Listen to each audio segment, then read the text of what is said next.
निर्गुण गणपतीने सगुण अथर्वणास उपदेश कसा केला असेल, हा प्रश्न मनात उभा राहतो. श्री गुरुकृपेने या गूढ रहस्याचे निवेदन पुढील प्रमाणे उलगडते.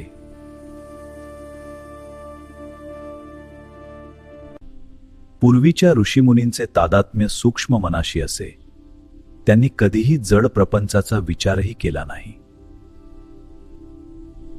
स्व उपास्याच्या ध्यानात ते मग्न होते.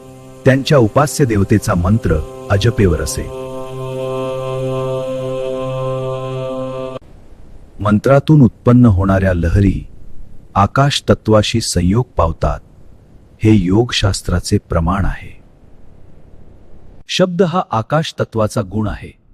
त्या लहरींनी आकाशात सूक्ष्म कंपन निर्माण होते.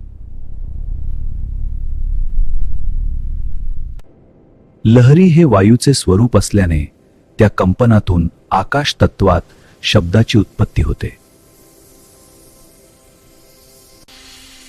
अशा प्रकारे निर्गुणातून सगुण ज्ञान प्रकट होते. हेच अथर्वण उपदेशाचे दिव्य रहस्य आहे. अथर्व शीर्षाचा सखोल अर्थ समजून घेण्यासाठी शशांकाग्रज इन्साइट्स चॅनेलला सबस्क्राईब करा आणि बेल आयकॉन दाबा.